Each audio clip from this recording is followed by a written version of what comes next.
창세기 19장 15절에서 25절까지 저랑 한 절씩 교독하도록 하겠습니다. 동틀 때에 천사가 롯을 재촉하여 이르되 일어나 여기 있는 내 아내와 두 딸을 이끌어내라. 이 성의 죄악 중에 함께 멸망할까 하노라.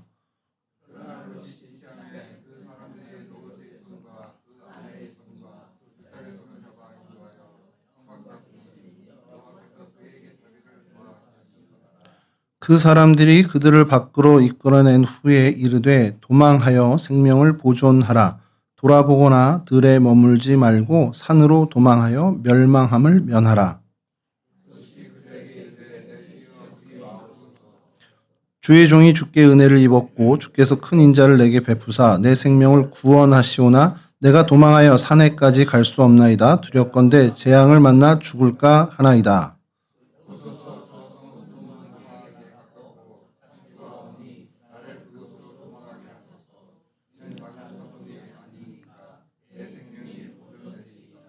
그가 그에게 이르되 내가 이 일에도 내 소원을 들었은즉 네가 말하는 그 성읍을 멸하지 아니하리니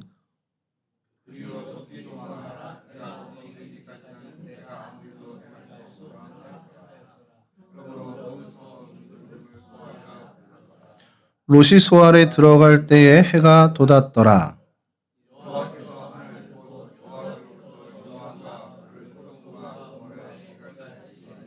함께 하시죠. 그 성들과 온 들과 성에 거주하는 모든 백성과 땅에 난 것을 다 엎어 멸하셨더라. 아멘. 예, 오늘 저희가 살펴볼 성경의 장소는 소돔입니다. 교회를 다니지 않던 이 소돔이라는 이름은 굉장히 많이 들어본, 영화로도 많이 등장하고요. 그래서 이 소돔이 원래 발음을 히브리 말로 그대로 읽으면 세돔에 좀 가깝습니다. 뜻은 불타다, 그을리다라는 뜻을 갖고 있고요. 시딤 골짜기에 있는 도시로 이제 알려져 있습니다. 그리고 시딤 골짜기에 대한 것도 좀 의견이 조금 나뉘어져 있긴 합니다. 아브라함 때에 다른 세 도시와 함께 멸망해서 사해 바다로 침강했다라고 하는 것이 현재까지의 정설이죠. 이 명칭의 어원이 불타다, 그을리다 이런 뜻을 가진 것이 그러니까 당시 오늘 우리가 읽은 성경 본문에 롯의 시대의 그 도시 이름이 소돔이었지는 않을 것이다라는 것을 이제 추정합니다. 왜냐하면 그때 이제 다른 이름으로 불렸을 텐데 그 도시가 불에 타 없어졌잖아요. 이제 그 하나님이 내리신 그 유황불로 이제 다 없어져서 엎어졌을 때 그래서 사람들이 그 사건 이후에 불타다라는 이제 어원에서 가져온 소돔이라고 불렀을 것으로 추정을 하는 곳입니다. 지리적인 위치를 오늘 저희가 이제 지도를 보면서 위치를 봐야 되는데 이게 사실은 좀 많이 어렵습니다. 이게 왜냐하면 제가 학교 다닐 때 그리고 2005년 이전에는 그냥 설이 없었어요. 학설이 하나밖에 없었습니다. 2005년에 북부 지역, 사해 북부 지역의 한 곳을 이제 학자들이, 고고학자들이 여기가 소돔일 수도 있어라고 이제 이게 제기가 돼서 그냥 아주 소수 의견처럼 받아졌었는데 이게 2021년 가장 최근입니다. 2021년에 네이처지와 이제 거의 이제 이렇게 자매 같은 사이언틱스 자료 과학지에 희한한 논문이 하나 실리게 됩니다. 그래서 사해 북부에 있는 어떤 한 도시에 운석비라고 해야 되나요? 그 운석이 내려오면서 이제 지구와 충돌까지는 아니지만 이제 부서지면서 그게 그 도시 지역 전체를 불태운 흔적을 찾아냅니다. 그러면서 이게 성경에서 얘기하는 하늘에서 이제 불이 내려지는 그것이 아니겠냐라는 이제 창조과학계 사람들의 이제 힘을 좀 실어주게 됐습니다. 그래서 2021년 이후에 이 북부에 있는 이 도시와 전통적인 이 남부 두 도시의 학설을 사실 어디가 확정되지 않다 보니까 둘 다 인정하는 그런 분위기가 현재의 성서 고고학의 모습입니다. 제가 요 소돔을 한 3주 전부터 자료를 끌어모으기 시작을 했는데 보통 이제 한 3주면 정리를 해야 되잖아요. 너무 정리가 안 되는 거예요. 그래서 여기저기 안 되는 번역기 돌려가면서 이렇게 좀 잡아봤는데 그래서 나름 조금 한 것이 아직은 어느 쪽도 확정이 안 되다 보니 그래서 전통적으로 이어왔던 남부에 있는 위치 이 도시를 현재는 어쨌든 정설로 받아들이고 있습니다. 그리고 그 북부설이라고 하는데 그 북부설에 좀 오점이라든지 오점이라기보다는 좀 부족한 부분들 그런 것들을 좀 오늘 같이 좀 보려고 합니다. 지도를 보시는 게 제일 빠르겠죠? 네, 첫 번째 지도입니다. 여기가 우리가 잘 알고 있는 사해죠. 염해라고도 불리는 사해인데 이게 원래는 하나로 이제 다 파란색이 돼야 맞습니다. 이게 수위가 낮아지면서 그러니까 중간에 좀 땅이 솟은 부분이죠. 이 솟은 부분 쪽이 이제 무트로 드러나게 된 거고, 그래서 이곳이 좀 단절되어 있는 상태로 돼버렸습니다. 그리고 이 남부 쪽은 이따 위성 사진을 잠깐 보게 될 텐데, 이 염해 쪽과 색깔이 확연하게 달라요.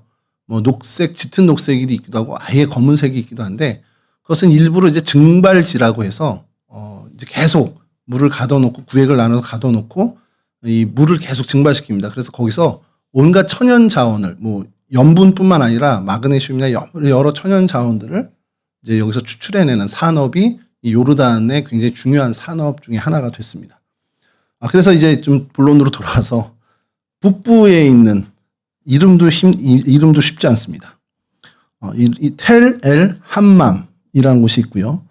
아래쪽에는 바브 에드드라라는 이 곳이 있습니다. 여기가 이제 전통적으로 소돔이야라고 이제 학설에서 얘기하는 곳이고, 저곳이 이제 2021년에 아주 큰 힘을 얻게 된 이제 여기가 소돔일 수도 있어라고 하는 그런 추정지입니다. 요걸 좀 염두에 두시면서 여러분 좀 여기 얘기를 좀 이어갈게요. 그러니까 요 이제 고고학 자료를 더불어서 이제 성경의 자료까지 다 합쳐서 이곳에 대한 자료들을 이제 학자들이 이야기할 때 적어도 청동기 중기 시대에 이곳이 그냥 단순한 마을 정도가 아니라 제대로 성벽을 갖춘 도시국가의 위용을 가지고 있었다라고 이제 추정을 합니다.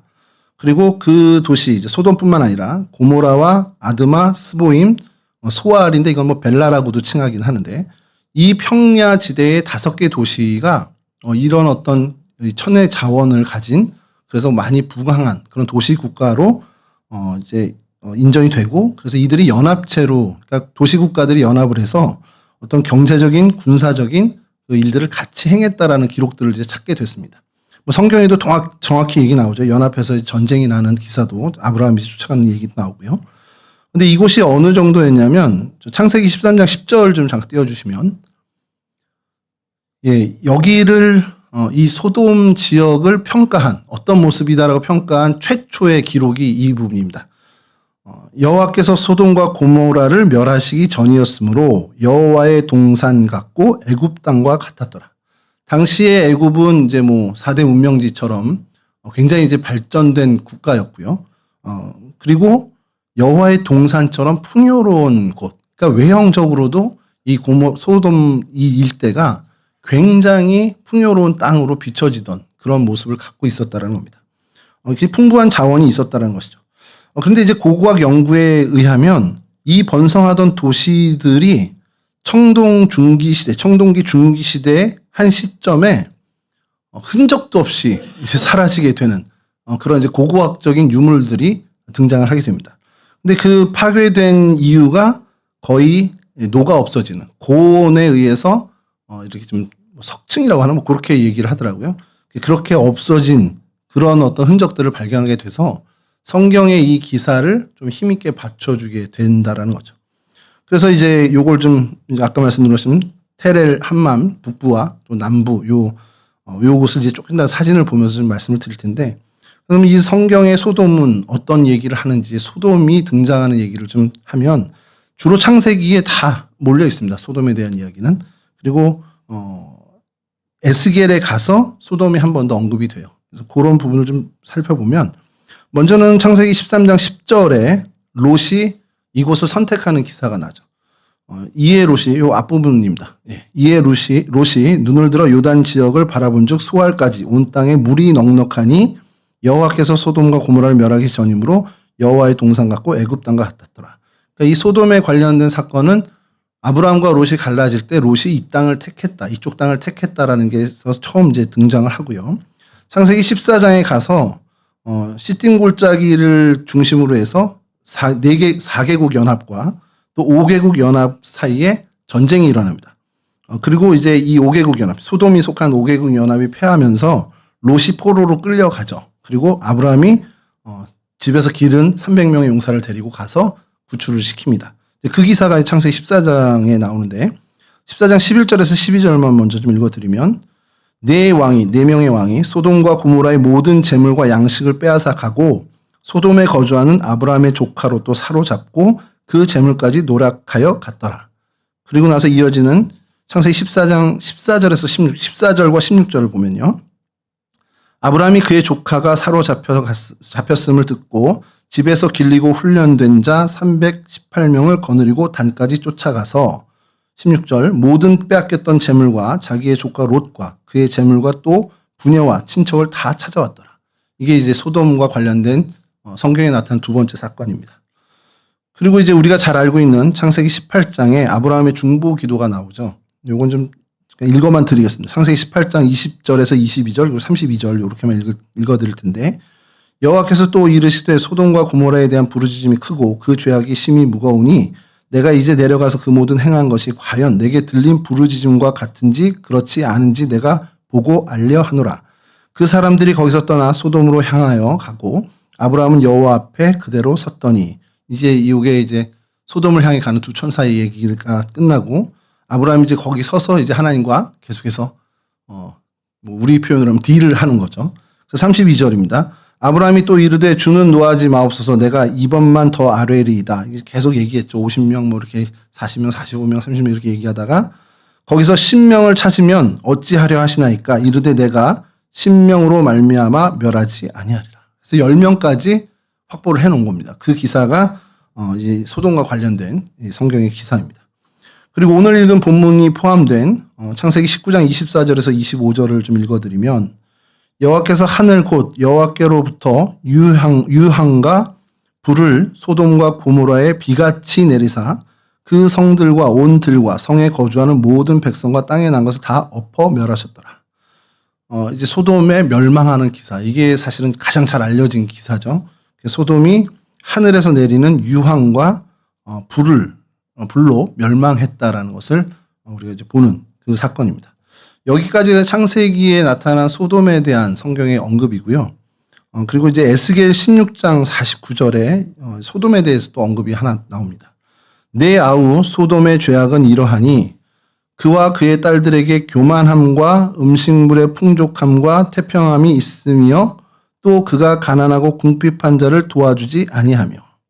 그러니까 에스겔 선지자를 통해서 하나님이 소돔에 대해서 얘기할 때 그 멸망이 어떤 그 타락, 성적인 타락을 포함한 그 문란함과 타락뿐만 아니라 그 교만함과 풍족함을 나누지 않은 그것도 이 멸망의 이유다라는 것을 에스겔을 통해서 이제 밝혀주는 부분에 이 소돔이 다시 한번 등장을 합니다. 이렇게까지가 이제 성경에서 소돔에 대해서 이제 언급된 부분입니다. 그래서 뭐 그냥 소돔의 사건 그러면 소돔과 고모라 멸망 이것만 있는 것이 아니라 이렇게 좀 연결된 것들이 이미 다 알고 계시는 거지만 이렇게 있다라는 것을 기억하고요. 그래서 이제 좀 다시 돌아가서 북부설과 남부설에 대해서 좀 말씀을 드리면 텔 엘 함맘이라는 이제 그 곳이에요. 북부에 있는 한 도시인데 텔은 우리가 잘 여기서 많이 얘기했지만 그 언덕이란 뜻이죠. 그리고 엘은 뭐 이제 관사고 함맘 이렇게 했을 때 이게 온천이란 뜻입니다. 그래서 아마 더운 물이 간헐천 같은 이제 더운 물이 좀 나오는 지역이었던 것 같아요. 이게 뭐 그때 당시의 명칭이 아니고 오늘날의 명칭입니다. 그래서 오늘날 아랍 사람들, 요르단 사람들이 부르는 명칭이 텔 엘 함맘, 그러니까 온천 언덕이라고 이렇게 우리말로 하면 되겠죠. 근데 여기에서 이제 왜 이게 떠올랐냐면 2005년에 실제로 이제 한 발굴팀 스티븐 콜런스라고 하는 그 발굴팀이 이제 주장을 한 것이 아브라함과 롯이 베델과 아이 사이에 거주하다 이렇게 갈라설 때 그게 이제 예루살렘 북쪽이란 말이죠. 그러니까 요단들을 보고서 갔다라니까 그 위도에 맞는 부분 쪽이 아니겠냐라는 이제 거기서 출발을 한 겁니다. 그래서 사실 2005년에 주장했을 땐 아무도 관심을 갖지 않았어요. 요단 들녘, 요단 강가의 들녘이죠. 요단 강가의 그 평지. 그게 뭐 예루살렘 북쪽에만 있는 것도 아니고 여리고에 가까운데 그쪽만이 아니라 사해 남쪽에도 평지가 엄청 많잖아요. 원래 전통적으로 얘기하는. 그러니까 이제 주목을 하지 않았어요. 근데 이제 뭐가 이제 확 힘을 얻게 됐냐면 2021년 저도 이번에 조사하다 알았습니다. 지금 부부설이 왜 갑자기 나와서 제가 학교 다닐 때 배워본 적도 없는 건데 2021년에 사이언티픽 리포트라고 해서 네이처지의 자매지입니다. 거기에 논문이 발표를 했는데 3600년 전, 그러니까 청동기 중기입니다. 딱 시대가 맞아요. 탄소연대 측정법을 했을 때 시대가 너무 딱 맞습니다. 그때쯤에 폭발이 있었습니다. 이게 어떤 폭발이냐면 퉁스카 폭발이라고 여기 전문 용어로 얘기를 하는데 뭐 12메가톤급의 폭발이랍니다.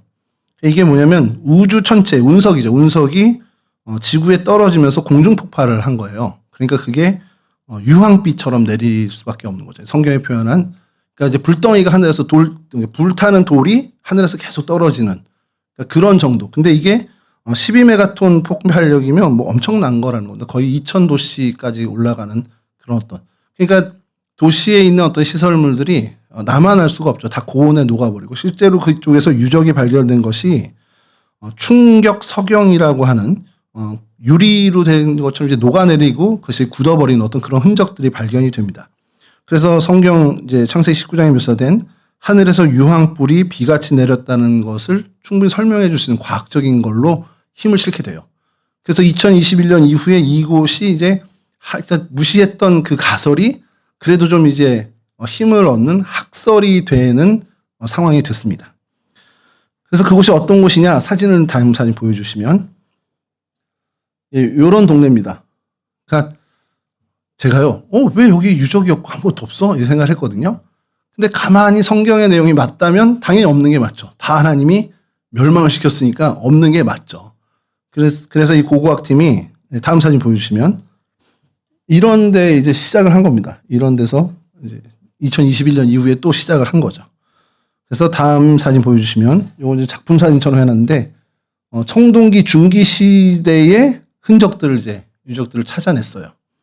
찾아냈고 다음 사진 보여주시면 요거는 이제 불을 쓰던 화구 요런 그러니까 이제 주거지나 이런 것들을 확인을 하게 된 거죠. 다음 사진 보여주시면 이 발굴팀이 가서 찍은 사진입니다. 그래서 저 돌무더기는 유적은 아니고요. 이렇게 좀 사막 같은 곳에서 이들이 모여서 올려준 사진이라 이렇게 가서 하는구나 했는데 다음 사진 보여주시면 대규모 이제 고고학 발굴이 시작된 겁니다. 그 팀의 사진이고요.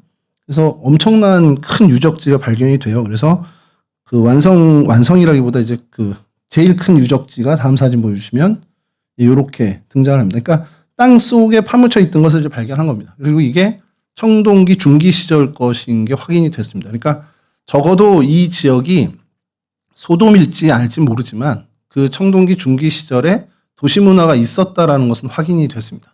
근데 이제 거기에 말씀드린 것처럼 추가적으로 고온에서 녹아서 어르는 석영층 이런 것들이 발견돼서 조금 이제 힘이 실리게 된 거죠. 근데 이제 학계에서는 결정적으로 여기가 소돔이다라고 이제 수용을 못하는 이유가 몇 가지 있는데 이제 첫 번째는 소돔이라는 어떤 이름 자체가 발견되지 않았다라는 겁니다. 왜냐하면 고고학 유적의 특징은요 어디든 도시를 확정할 때 제일 강력한 증거를 어떤 비문과 같은 그런 어떤 문헌 자료를 합니다. 그래서 테렐 함맘 이곳에 어떠한 유적에도 소돔과 관련된 어떤 문헌 혹은 글씨 이런 어떤 색인, 음각, 양각 이런 것들이 전혀 발견되지 않았다라는 것. 우리가 뭐 잘 알고 있지만 여기서 뭐 매번 다뤘던 그런 것 중에 여러 도시들이 발굴 과정에서 여기야 확정이 된 게 거의 다 보면 비문, 어떤 인장 이런 거가 발견되면 거의 뭐 유력한 학설이 되잖아요. 근데 그런 것들이 전혀 없어서 여기는 그냥 소금일 가능성이 있다 정도의 수준입니다. 학설로 이제 인정은 됐지만 그래서 소돔이다 이렇게 말하기는 아직은 어려운 상황이고요. 두 번째로 이제 반대 의견 있는 사람들이 이제 반박하는 겁니다. 롯이 눈을 들어 요단 지역을 바라보니 이제 그걸 근거로 해서 시작을 했단 말이에요. 그래서 예루살렘 약간 북쪽에 그 위도와 같은 이 지역을 보게 된 건데 이제 이 북부 학설을 좀 반대하는 사람들이 요단 지역의 들이 왜 이쪽에만 있냐. 사해 남부, 중부, 뭐 동부, 서부 다 있지 않냐라는 거예요. 왜냐하면 사해를 중심으로 들판은 있어요. 어디든. 그러니까 그걸 가지고 사해 북쪽에만 의미가 있다. 이거 단정하는 것은 어렵다라는 것이 이제 반박하는 이야기고요. 또 하나는 이건 이제 성경을 근거로 한 증거는 우리가 좀 전에 읽었던 창세기 14장에 등장하는 그 도시국가들, 연합도시국가들의 전쟁이 있잖아요. 그 연합된 도시국가들의 위치가 이 북쪽에 없단 말이에요. 그러니까 그러면 그 연합된 도시들이 연합을 해서 굳이 사해 위쪽으로 올라와서 싸웠어? 그것도 좀 말이 안 된다라는 것이 이들의 이제 얘기입니다. 그래서 성경의 어떤 지리 해석 자체가 아직은 논쟁 중이라 이곳이 소돔이야라고 확증은 못하고 있는 상황이고요. 또 하나는 이제 과학계에서 이제 이거는 이제 반박을 조금 하는 것은 이게 탄소연대 측정법을 했을 때 기원전 1650년 경으로 이제 해요. 그 사이에 이제 100년 정도 되겠죠. 그러니까 1650에서 1750 아니면 뭐 1550 요 사이에 그 유적이라고 보고 있는데 아브라함과 롯의 정확한 연대가 언제냐? 이거는 성경의 해석에 따라서 편차가 너무 큽니다. 기원전 2100으로 보는 경우가 있고요. 그래도 한참 전이죠.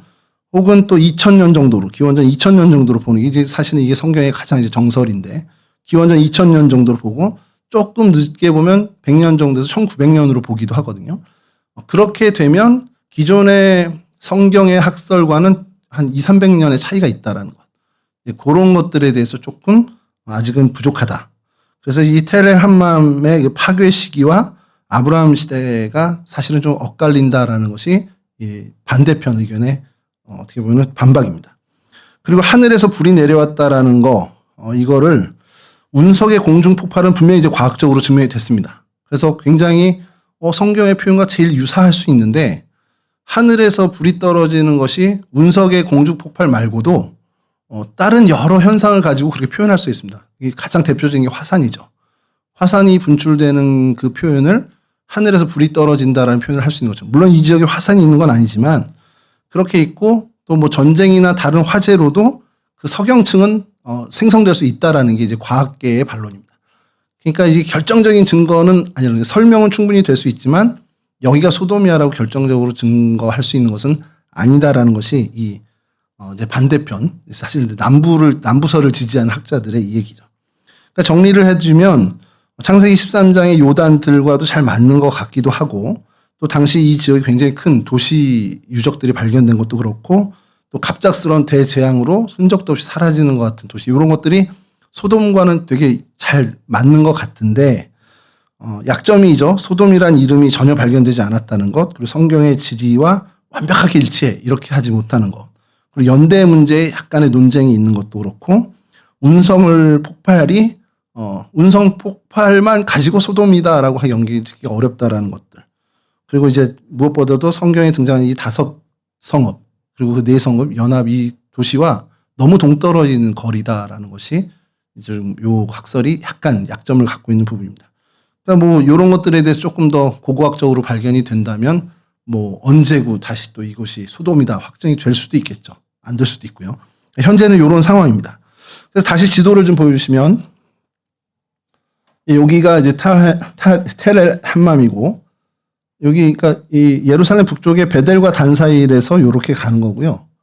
그래서 전혀 이제 정통적인 것은 한참 아래쪽인 이 남부설입니다. 요것을 이제 보통 이제 얘기하는 게 바브 에드드라. 이것은 이제 문이라는 뜻인데 이제 팔의 문, 팔의 문이라는 뜻입니다. 문자적으로 하면. 그래서 이것도 뭐 그때 당시 이름은 아니고 오늘날 이제 불리는 이름입니다. 그래서 이 바브 에드드라라는 곳이 이제 성경 증거로는 여기가 왜 유력하냐? 여기는 창세기 10장에 묘사된 가나안의 남쪽 경계가 있습니다. 이건 제가 읽어만 드릴게요. 이제 노아의 후손들에 대해서 얘기하면서 가나안의 후손들은 경계가 이래라고 한 것이 가나안의 경계는 시돈에서부터 그라를 지나 가사까지와 소돔과 고모라와 아드마와 스보임을 지나 라사까지였더라. 그러니까 중요한 건 이제 시돈에서부터 저 위에 시돈에서부터 쭉 내려오는 경계가 그라를 지나서 가사를 지나요. 그러니까 그라를 지나서 가사를 지난 건 여기입니다. 현재 가자 지구죠. 여기서 남쪽 경계로 이어져서 소돔이면 여기가 맞다라는 겁니다. 그러니까 지정학적으로 이거는 좀 설득력이 굉장히 크죠. 그래서 아드마, 수보임, 뭐 라사 이건 다 이쪽 그 동편에 있는 도시들이니까 이 경계선의 연장을 보면 소돔은 사해 남부 쪽에 있는 게 맞다라는 것이 이제 성경의 지정학적인 증거고요. 또 하나는 지질학적인 증거. 성경의 14장, 창세기 14장에는 소돔 인근의 시딤 골짜기라고 해서 역청이 엄청난, 그러니까 역청 구덩이를 얘기합니다. 이 역청이 오늘날로 치면은 그러니까 아스팔트에 거의 가까워요. 근데 이게 방수 도료입니다. 이때 당시에. 그러니까 온갖 건물들을 지을 때, 비가 오면은 건물에 어쨌든 물이 들어오잖아요. 그런 걸 방지하기 위해서 그 외벽을 다 이 역청으로 바릅니다. 그때 당시에 모든 그 건물들이 그랬죠. 그러니까 그 역청이 이 지역에 있어야 되는데 저 북쪽에는 없어요. 그리고 이 남쪽에만 이 역청 구덩이 같은 시딤골짜기라고 불릴 만한 이 역청 구덩이가 굉장히 많이 있습니다. 그러니까 이것이 지질학적으로도 또 이곳이 맞지 않겠냐. 그리고 또 하나는 이제 고고학적인 증거인데 청동기 그 초중기에 그러니까 초기까지 갑니다. 거대한 화재로 인해서 파괴된 그 재층이 발견이 돼요. 이 지역에서. 그러니까 뭔지 모르지만 큰 화재가 있었고 그 원인은 모르죠. 뭐 화산일지도 모르고 뭔지도 모르지만 그게 있었고 그게 이제 덮여버린 거예요. 굉장히 두꺼운 층으로 덮여버린 거예요. 그 마을 전체가, 도시 전체가. 그게 이제 고고학에서 발견이 됐습니다. 그리고 그 주변에 또 다른 한 도시 누메이라, 현재 누메이레라고 부르는 이 도시가 똑같은 흔적이 나오는데 딱 요곳과 이 누메이라 이 두 곳. 그러니까 바브에드드라와 이 누메이라 요 두 곳에서만 요게 발견이 돼요. 근데 희한하죠. 왜 요 두 도시에만 이게 발견돼? 이게 소돔과 고모라 아닐까라고 상상하면서 이야기를 하는 겁니다. 그래서 소돔과 함께 멸망한 고모라를 얘기하면 현재 누메이라 이 지역을 고모라로 추정하는 것이 현재까지는 정설입니다. 그리고 이 바브에드드라를 소돔으로 보는 것이 아직까지는 정설. 왜냐하면 반박하에서 확 뒤집을 만한 어떤 유력한 다른 곳이 등장하지 않은 상태라 두 학설이 공존을 하고 있지만 현재까지 정설은 이 남부설 바브에드드라를 이제 보고 있습니다. 그래서 요 다음 지도를 보여주시면 이제 여기 이제 높이를 좀 이제 이렇게 산지가 있고 평야가 있고 여기는 이제 사해가 끊어지고요. 그다음에 이쪽이 아까 증발지라고 해서 구획을 나눠서 물을 증발시켜서 자원을 채취하고 있는 동네입니다. 여기에 보면 여기에 바브에드드라라고 해서 소돔으로 추정되는 자리고요. 이곳에 두꺼운 애쉬층, 그 재층이 발견됐고 동일하게 이 누메이라 요곳에서만 발견이 됩니다. 이게 두 곳에서만 그 재층이 발견이 됐어요. 그러니까 이것이 소돔과 고모라로 이제 추정을 하는 거고 그러면 오늘 우리가 읽은 본문에서 롯이 피신을 가야 되잖아요. 근데 어디로 피신 갔습니까? 소알이라는 곳으로 피신을 갔죠. 소알은 너무 명확하게 여기예요. 사피라고 하는 동네인데 여기는 너무 명확하게 소알입니다. 그러니까 저 북부에서 소알까지 피신 게 조금 안 맞죠. 성경을 근거로만 하면. 그래서 이쪽에 사피라는 요 지역이 소알로 이제 보고 있고요. 그리고 그 기슭, 산기슭에 동굴이 발견이 되는데 그것을 이제 이건 이제 교회사에서 한 거죠. 이게 어떤 고고학적인 증거가 있다기보다 비잔틴 시대 이전부터 이곳에 롯 기념교회와 수도원이 있었습니다. 그러니까 그곳이 롯이 피신했던 곳이다라고 이제 교회사에서 이제 전승으로 내려온 것을 여기 지금 현재 기념 유적지로 이제 관리를 하고 있고 그 바로 밑에 이제 박물관이 하나 있습니다. 그것도 이따 사진을 볼 텐데 그렇게 여기에 몰려 있습니다. 그리고 이 사피 안에 슈거밀이라고 해서 설탕 공장이 있어요.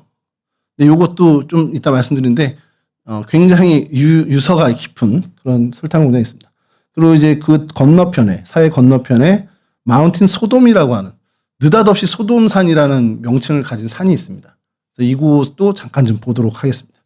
그래서 지금 남부설 이 바브에드드라의 사진을 좀 보여드리면 다음 사진 보여주시면 아무것도 없습니다. 이게 정상이죠. 멸망했으니까요. 근데 지형이 어떠냐 보여주시면 다음 사진 이게 평야 쪽에서 산지 쪽을 봤을 때의 모습이 이렇습니다. 근데 이게 큰 산은 아니고요. 지금 뭐 굉장히 거대해 보이는데 그렇게 큰 산은 아닙니다. 좀 나지막한 그런 언덕들로 보시면 되고 그걸 좀 잘 보여드리는 게 다음 사진 보여주시면 여기 저쪽이 이제 산지 지역입니다. 여기가 그 밑에 이제 마을이 있고 롯의 동굴도 저쪽에 있습니다. 그러니까 저쪽을 이제 소알 땅 이렇게 같이 다 볼 수 있는 거죠. 그리고 이쪽은 현재 이제 그 남부의 소돔이라고 할 수 있는 요 자리, 바브에드드라의 자리입니다. 다음 사진 보여주시면 이런 모양입니다. 그 마을도 좀 있고, 근데 완전히 그냥 폐허가 된 동네.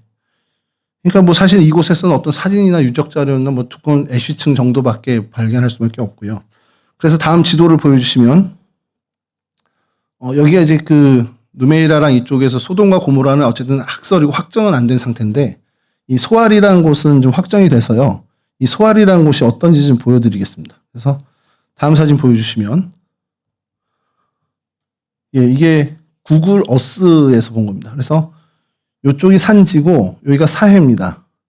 그 아까 말씀드린 증발층으로 이렇게 해놓은, 그래서 물을 이제 구획을 나눠놓고 계속해서 이제 햇볕에 증발을 시키고 있는 상황이고, 저기서 여러 이제 천연 자원들을 이제 추출하고 있는 곳입니다. 그리고 이곳이 다 농경지입니다. 그리고 여기가 이제 주거 지역, 상업 지역으로 해서 건물들이 있는 곳이고, 이쪽은 다 평야로 엄청난 농경지가 있습니다. 그래서 요거를 좀 위성 사진으로 다시 좀 보여드리면, 다음 사진 보여주시면, 예, 여기가 사해, 증발지, 이쪽은 다 농경지, 그리고 여기가 시내, 현재 시내 땅, 그리고 로세 동굴이라고 하는 저쪽이 이제 산지입니다. 이런 모양을 갖고 있어요. 그리고 여기가 소알 땅으로 거의 이제 고고학계에서는 소알로 이제 보고 있는 곳입니다. 여기가 왜 교회사에서도 이곳은 로마 시대 뭐 그리고 중세 이후 뭐 비잔틴 시대에도 여기가 고 알사피 슈가밀이라고 해서 최대 사탕수수 재배지였습니다. 그러니까 중동 지역의 최대 사탕수수 재배에서 모든 설탕은 이곳에서 난다라고 할 정도로 엄청난 풍요로운 땅이었다는 거죠. 근데 여러분, 우리 오늘 본문 읽었지만 소알이 소돔이나 고모라에 비하면, 고모라는 뭐 둘째치고 소돔에 비해서, 롯이 소돔에 살다가 소알로 피할 때 하나님 저긴 작은 데잖아요. 이렇게 얘기하잖아요. 그 작은 데가 중동 최대의 사탕수수 재배지입니다. 그러니 소돔은 얼마나 더 컸겠냐라는 거죠. 그러니까 롯이 볼 때 소돔에 어떤 익숙해진, 소돔의 경제 규모라든지 이걸 보고 살았잖아요. 근데 그때 그 기준으로 보면 소알은 작디 작은 동네란 말이에요. 근데 그게 실제로 로마나 중세, 그리고 비잔틴 시대에는 이 중동 지역 최대의 사탕수수 재배지 정도로 될 정도로 엄청나게 풍요로운 땅이라는 거죠. 그러니까 이게 작은 정도면 소돔은 훨씬 더 큰 규모의 그런 부강함을 누리는 곳이었다는 거죠. 그래서 여기 농경지 사진을 이 지도 말고 좀 있나 찾아봤는데 한 장을 구했습니다. 다음 보여주시면, 예, 이렇습니다. 저 산지가 있고 농경지에 실제로 이렇게 재배할 수 있는, 그러니까 정말 완전히 초원 같은 곳입니다. 그러니까 저희가 생각하는 이스라엘 땅의 막 사막 이런 게 아니라 그냥 정말 푸릇푸릇한 그런 곳이 이곳입니다. 다시 이제 다음 사진 지도를 보여주시면, 여기서 우리가 소알은 봤고요. 이제 롯의 동굴을 좀 보려고 합니다. 롯의 동굴은 이게 좀 카흐프 루트라고 이제 아랍어로 얘기하는데, 카흐프는 동굴이고 루트는 우리 표현의 롯입니다. 그러니까 롯의 동굴이라고 아예 지명이 그렇게 돼 있습니다, 현재. 그리고 구글 지도에 보면 그 구글 지도를 한글로 이제 보게 되면 아예 롯의 동굴 이렇게 나옵니다. 그러니까 아예 그냥 그렇게 확정을 해버린 거죠, 사람들이.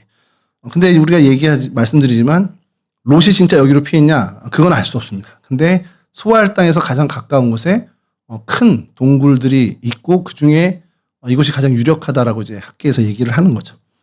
그래서 실제 비잔틴 시대에 이곳에 기념 교회를 세웠고 또 기념 수도원이 세워졌었습니다. 그리고 후에 훗날 이제 십자군 원정 그때에도 십자군 시대 이곳을 점령했을 때 이곳, 그리고 또 중세 시대 이제 비잔틴 시대에도 이곳에 어떻게 보면 그 계속해서 많은 순례자들이 찾은 어떤 성지화했던, 그리고 이게 이쪽이 이제 그 이슬람 세력이 이쪽을 점령하고 나서도 유지가 잘 된 이유가, 이 아브라함의 조카 롯은 이슬람에도 선지자입니다. 이슬람 종교에서도. 그렇기 때문에 보존이 잘 되는 그런 유적지로 이제 평가를 받고 있는 거죠. 그래서 여기의 정식 명칭이 카우프 루트인데, 그 카우프 루트 말고 이들이 현재 요르단 사람들이 쓰는 건 카우프 안 나비 루트 알라히 아스살람. 되게 어려운데, 그러니까 카우프는 동물이고요. 안 나비는 이제 선지자입니다. 카우프 안나비 루트, 그러니까 롯 선지자의 동굴하고 뒤에 알라히 아스살람, 알라께서 평화를, 이런 말이 붙는 이게 공식 명칭입니다. 그러니까 이 이슬람 사람들은 롯을 여전히 선지자로 보고 있고요. 그래서 이곳을 지금도 잘 유지하고 있습니다. 이것이 이제 롯의 동인데 사진 보여주시죠. 좀 전에 이곳이 현재의 모습입니다. 그래서 뭐 기념 교회와 수도원의 터는 그대로 좀 이제 흔적만 있고요. 이 안을 이제 볼 수 있도록 이렇게 좀 시설들을 좀 해놨습니다. 그래서 다음 사진 보여주시면 그 동굴의 입구를 이렇게 어제 복원을 해놓은 거죠. 그리고 이게 뭐 창세기 시대, 뭐 청동기 중기 시대의 게 아니라 비잔틴 시대의 기념 교회 그때의 돌입니다. 그래서 그때 이런 모습을 갖고 있었고 이걸 잘 이제 보완을 해서 관리를 하고 있는 상황이고요. 그래서 다음 사진 보여주시면 그 앞쪽으로 관광객들이 이렇게 좀 들어갈 수 있게끔 이 사람은 잘못 들어간 것 같은데요. 원래 들어가면 안 되는데 이런 식으로 좀 보존을 하고 있습니다. 요르단 당국에서 굉장히 많이 뭐라 그러죠? 그러니까 신경을 쓰는 곳이라고 이제 나오더라고요. 그래서 이 동굴에서 아까 그 소할 땅 평지를 바라본 사진이 하나 있어서 구해왔습니다. 보여주시면 다음 사진 보여주시면 요 롯의 동굴에서 저 아래쪽으로 보입니다. 그리고 요 아래에 요 건물이 이 소할 땅과 롯의 동굴 요 지역의 사해 남부의 기독교 그 유적들을 모아놓은 박물관입니다. 그래서 다음 사진 보여주시면 박물관의 입구가 이렇습니다. 이 박물관의 입구 이름이 Museum at the Lowest Place on Earth. 지구의 가장 낮은 곳에 위치한 박물관. 그러니까 박물관 중에 지구에서 가장 낮은 곳에 있는 박물관이다. 그래서 저는 처음에 뭐 사해의 어떤 그런 지구상에 제일 낮은 어떤 그런 생산물이나 그런 건가 했더니 전혀 그게 아니고 기독교 유적으로 돼 있더라고요. 그래서 왜? 그러고서 들어가 봤더니 이 롯 동굴 거기서 발견된 것 그리고 소할 땅 그리고 아까 말씀드린 그 소돔 추정지에서 발굴된 여러 유적들을 모아놓은 박물관입니다. 내부가 이렇습니다. 다음 사진 보여주시면 여기 입구고 그 고고학적인 발견들 했을 때 당시의 사진들을 좀 전시해 놨고요. 다음 사진은 거기서 발견된 유골입니다. 어른의 유골과 아이의 유골이 이제 같이 발견이 됐어요. 그래서 이 동굴이 무덤으로도 사용된 어떤 기능이 있었을 것으로 추정을 하는 그런 유적입니다. 유물입니다. 다음 요 정도 이렇게 돼 있고 그 다음에 이제 요거는 이제 아까 사진에 그 사해 건너편에 소돔산이라고 있었잖아요. 마운틴 소돔이라고 그 산 사진입니다. 왜 소돔산이냐? 다음 사진 보여주시면 요게 이제 이쪽에서 해안에서 사해에서 반대편으로 찍은 그냥 산이어서 왜 소돔산이라고 했지라고 제가 좀 의문했는데 이게 3주 전에 요걸 이제 찾게 된 것이 요 다음 사진이 이제 핵심이었습니다. 네, 다음 사진 보여주시면 요 기둥이 이름이 있어요. 뭘까요? 로스트 와이프입니다. 롯의 아내라는 이름을 갖고 있습니다. 와, 그래서 제가 롯의 아내가 소금 기둥이 됐는데 그게 아직도 있어? 그럴 리가 없잖아요.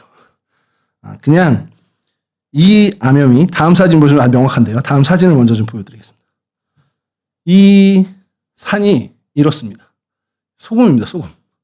그러니까 암염이라고 해서 이 바위 그리고 돌 사이사이에 이 소금이 엄청나게 많이 있어요. 그래서 염전에서 소금 채취하는 것처럼 이 암염에서 소금을 채취합니다. 그리고 그 아까 본 사진이 이렇게 소금으로 다 덮여 있습니다. 그리고 아까 본 기둥, 롯의 아내라고 한 기둥 역시도 그 살짝만 흙을 걷어내면 그 안에 소금들이 엄청나게. 그게 소금 기둥인 겁니다. 그 사실 자체가.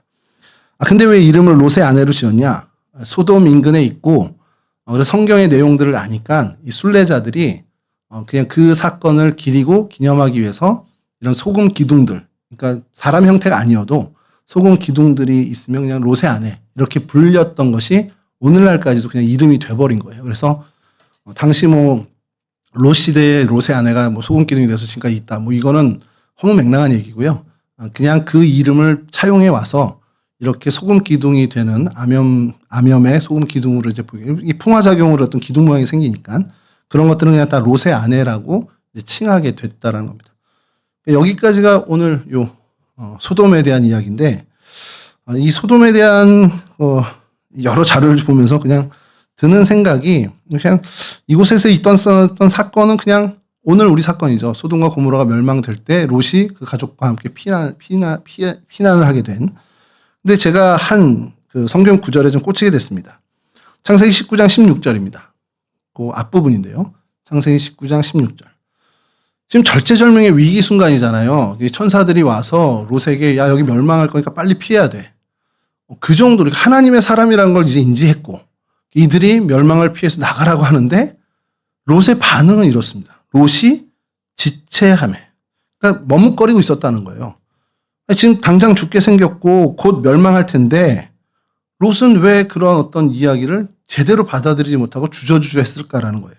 가만히 생각하고 또 생각을 하면 결국 롯 역시도 이 소돔의 화려한 문화, 그 소돔의 시스템 거기에 그냥 적응돼 있다라는 거죠. 그러니까 그 역시도 이 어떤 소돔의 문화에 어떻게 그 완전히 젖어 있는 자기 완전히 뿌리 깊게 그 문화가 롯 안에 자리 잡았다고라고밖에 설명을 못 한다는 거죠.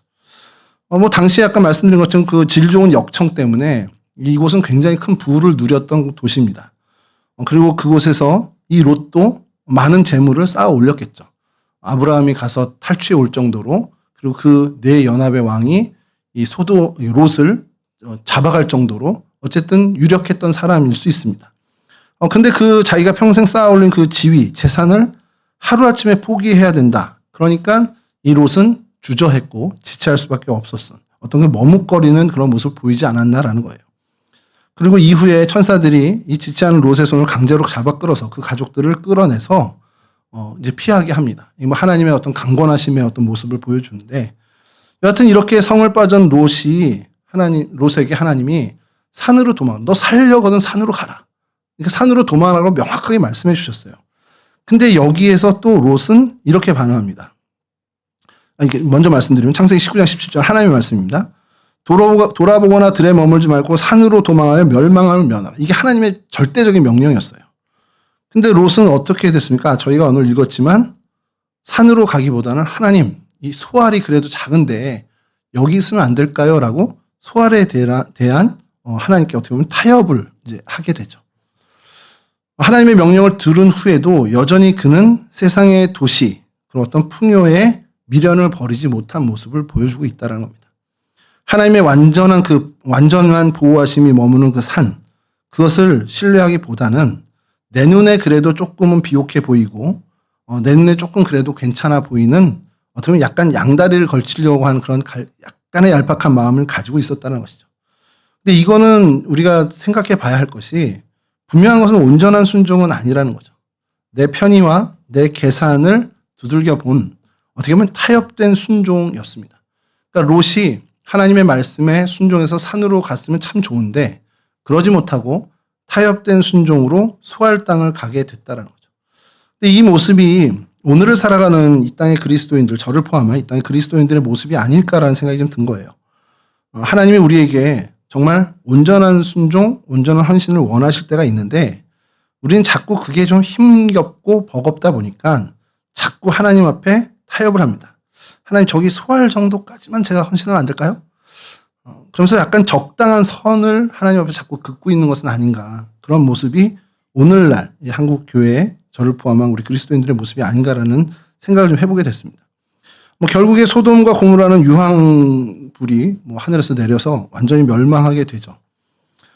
이 군박한 순간에 또 하나 우리가 비극적인 일을 하나 보는 것이 롯의 아내가 그러한 하나님의 사람의 엄중한 경고를 잊어버리고 뒤를 돌아보게 됩니다. 그리고 소금 기둥이 되었다는 것이죠. 몸은 빠져나왔어요. 가족들 다 모두가 이 소돔에서 빠져나왔습니다. 근데 이 롯의 아내는 몸은 빠져나왔는데 그의 마음은 여전히 불타는 소돔을 향하고 있었다는 거죠. 소돔의 집, 소돔의 재산, 어떤 거기에 그 마음이 뺏겨 있었다는 것입니다. 구원이라는 게 좀 그렇지 않은가라는 생각을 해본 거예요. 구원이 단지 어떤 몸의 이동, 장소가 옮겨진, 몸이 교회 안에 들어왔어. 그래서 구원을 받았다. 이게 아니라는 거죠. 우리의 시선과 우리의 방향이 하나님께로 온전하고 완전하게 가지 않으면 우리는 롯의 아내와 같은 전철을 밟을 수밖에 없다라는 겁니다.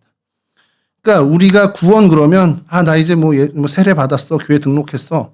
나 종교란에 기독교를 썼어. 이걸로 구원받는 게 아니라 우리 인생의 정말 목적과 목표가 완전히 바뀌어야 된다는 거죠. 내 인생관과 세계관이 정말 하나님께 고정돼야 진짜 그게 구원이라는 겁니다. 그렇지 않는다면 롯의 아내처럼 몸만 여기 있고 어떻게 보면은 생활 패턴이나 이런 것들은 다 그리스도인인데 정작 마음은 전혀 그리스도인답지 않은 다른 목적을 향하고 있는 그런 롯의 아내와 같은 삶을 살 수도 있겠다라는 겁니다. 구원의 열매는 여러 가지가 있겠죠. 근데 구원의 열매에 가장 우리가 집중해야 되는 것은 내 인생의 목표와 목적이 세상이 아니라 세상 사람들이 얘기하는 성공이 아니라 정말 하나님께 맞춰진 것. 이게 진짜 구원이라는 거죠. 그리고 거기서 기쁨을 얻고 거기서 하나님이 주시는 정말 희열을 느끼는 그게 진짜 구원의 기쁨이라는 것입니다. 세상의 비옥함을 포기하지 못해서 이 소알, 사피 아까 그 땅에 그 소알에 머물렀던 롯. 근데 결국 거기서도 불안에 못 이겨서 산으로 다시 도망을 갑니다. 소알에서도 죽을까봐 두려워서 결국 하나님이 처음 가라고 했던 산으로 올라가는데 늦었죠, 이미. 늦었고 그곳에서 결국엔 캄캄한 동굴 속에서 그의 남은 여생을 보내게 됩니다. 그리고 거기서 시작된 암몬과 모압이라는 족속이 정말 온 역사 끝까지 이스라엘 족속을 괴롭히는 또 그 비극이 어떻게 보면 계속되는 가시로 역할을 하게 되죠. 우리가 머물 곳은 당연히 심판받을 소돔이 아닙니다. 그리고 적당히 타협하고 선을 긋는 소알도 아니어야 한다는 거죠. 소돔을 떠나라 하신 명령, 이것 때문에 우리가 가끔 우리의 삶의 자리를 떠나서 정말 온전하게 하나님을 정말 세상 직업 다 버리 이게 아니라 하나님이 요구하시는 것은요, 이런 어떤 너 지금 살고 있는 거 다 버리고 이렇게 해라 이게 아니라 정말 하나님 말씀에 대한 온전한 순종을 결단하고 나아가는 거. 그걸 원하신다는 거죠. 타협하는 마음 좀 버리고 최대한 온전하게 그 말씀을 따르려는 결단, 그 의지를 되새기라는 것이 이 본문을 통해서, 소돔 사건을 통해서 우리에게 하나님이 하시는 말씀이라는 겁니다. 어느 누구도 모릅니다. 그건 나 자신만 알아요. 내가 이게 정말 타협하는 마음인지 아니면 정말 전심을 다해서 하나님께 헌신하고 있는 것인지는 나 자신만 점검할 수 있습니다. 그렇기 때문에 하나님께서 우리 마음에 하나님의 뜻을 깨닫게 해 주신다면 그리고 우리에게 그렇게 말씀하신다면 그 말씀에 대해서 이렇게 저렇게 재지 말고 계산하지 말고 정말 내 힘이 닿는 최선을 다해서 그 말씀을 따르는 내게 주어진 그 십자가를 제대로 지고 하나님의 말씀을 따르는 그 결단을 우리가 행해야 한다는 것이죠. 그렇게 행동에 옮기는 것이 중요합니다. 우리 주님이 그러셨잖아요. 우리 주님이 당신의 십자가를 정말 온전하게 지고 그 갈보리 산을 오르셨습니다.